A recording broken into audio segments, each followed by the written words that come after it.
Yeah. Y'all know what it is. Get to the floor, what you waiting for? Cause we can ride the beat straight to the top. Been waiting too long and now it's the time to show them all that it's not in the game. You don't care what I'm looking like, I just gotta show you that I'm still going nowhere. I don't care about it, I don't doubt it. Show me that you're showing up about it, about it.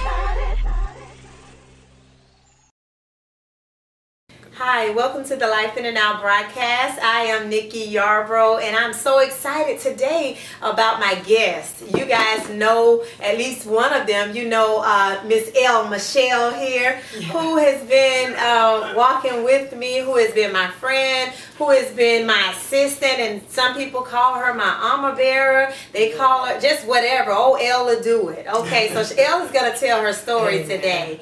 And also we have here with us is Minister Anthony Dowling.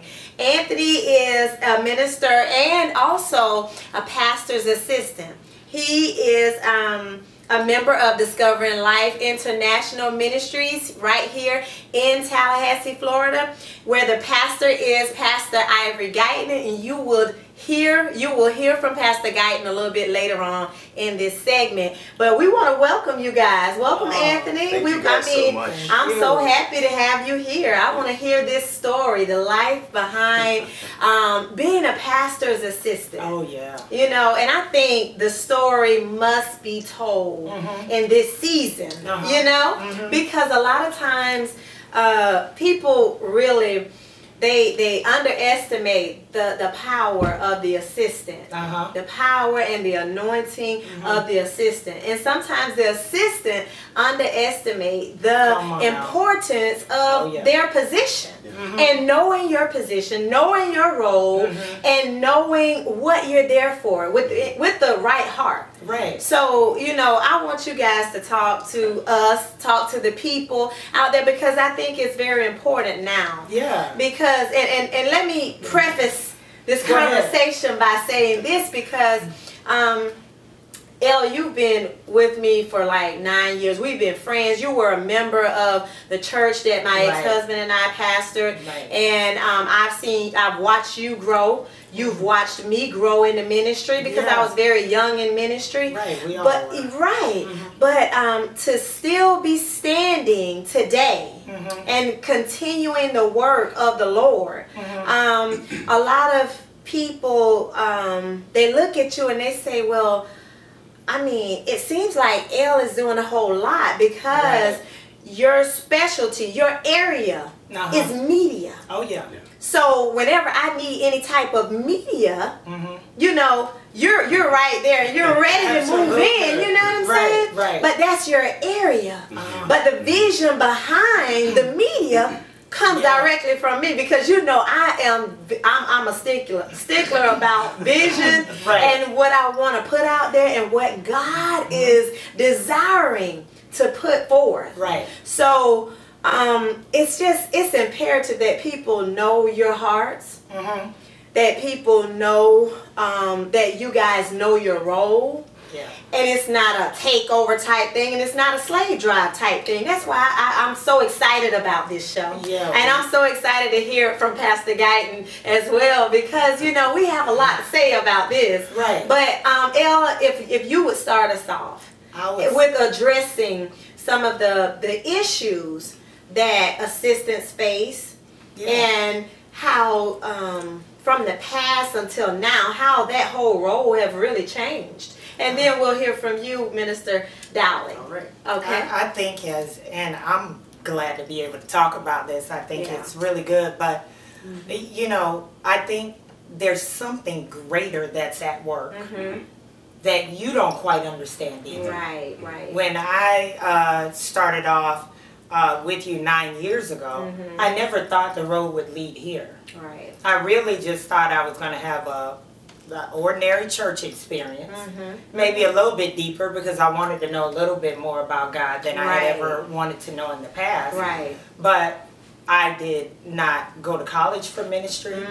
I do not come from a ministry background. Right. I come from a church background, and we feared and revered God, but that was about it. Right. You know, we didn't. we weren't going to take it to the next level. And so when I felt it really being impressed upon my heart to really help out in the ministry, it was something I didn't quite understand. Right. But the greater is what has kept me. But because it's kind of like, when I was in the world, I was very loyal to whatever I was doing. You know, I did news anchoring and reporting for 10 years. So I was the one, if anybody called in, they could always call me. Right. And so God knew that. Once I got attached to this wasn't something I was just going to put down just kind of arbitrarily, like people just get tired of doing something. Right. But I think it has grown me inside out. Because a lot of times when you're living your own way, you're presenting this facade as though it's all good. Right. When really you're hurting inside.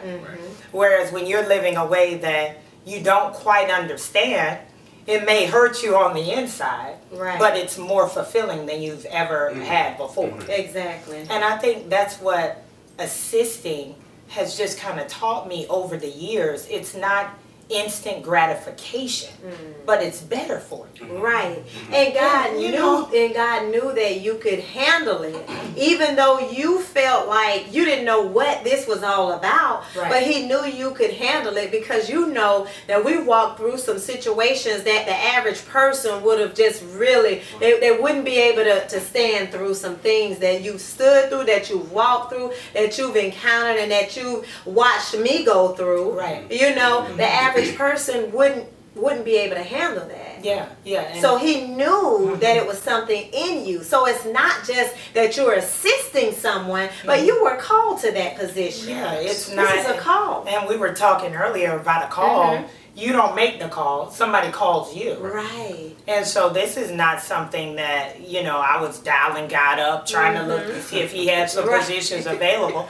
I was cool. I was good, just, you know, chatting with Him on Sunday and letting Him know, you know, I respect you, it's all good. I'm not trying to get on your bad side. Right. So when He called me, I couldn't recognize it for years, and you know it. Right. You know, like I didn't see it as a call. And I think once you really get a revelation of the role that God has for you, it's much better. Oh, yeah. And I think years into it, I began to get a revelation that this is something greater. This is a call too. Exactly. You know, this is not something that everybody does because of the situations we went through. Right. We went through them with ease, but they were hard. They were hard. Very hard. But it was some equipment in here I didn't know I had. Exactly. And now is the time for you to really put that to work. So you were faced with situations where you had to move in the anointing, not just in L.Michelle. So that's where the rubber meets the road. That was big. Right there. That was big. So, Minister Dowling, you know, Elle and I have been talking, but now it is your turn. How has it been for you assisting such a great man of God, and knowing Pastor Guyton? He loves, you know, he loves God so much. You can just tell that. Yes. And he likes things done a certain way. He carries himself in a certain way, and which, you know, everybody can see the greater, the good, what God is doing in his life. So how has it been for you, just being his assistant? I know it hadn't been 9 years, but you know, I know it has been an experience. Well, first I would like to say thank you guys so much. I'm enjoying myself just being here. Thank you. When I look at a pastor and his assistant, or a pastor and her assistant, it's kind of like a marriage. And so at first you're starting to get to know each other. The likes, the don't likes, how things need to be placed, where to place them. And as time evolves, then you become connected. And that's what me and Pastor Guyton has done, is we've definitely become connected. It was interesting, a few days ago, I was sending a text message, and as I'm sending the text message, his pops in. Oh, wow. And so that means that not only are we connected, but we're also on one accord. And I think that's one of the very important things that you have to do as a pastor and as an assistant, is to be on one accord. Because if you know, if the visionary is going this direction and the worker or the builder is going that direction, eventually there's going to be chaos. Exactly. And so as it relates to Pastor Guyton, he is a visionary. And so for me, I'm a lieutenant in the United States Army, and I work as an adjutant. And so an adjutant is designed to make sure that everything is in order so that when the commander comes, they don't have to do anything because they just accept the paperwork and they move forward. Can you say that again? No, that's good. I mean, that is wonderful. No, that's Y'all good. hear this? You can tell This is that some teaching. he understands just serving. Yes. Oh my God. And not only just serving, but while you're serving, you're being trained. Oh yes. Oh my absolutely. God. And it is a training process because you have to know when not to move.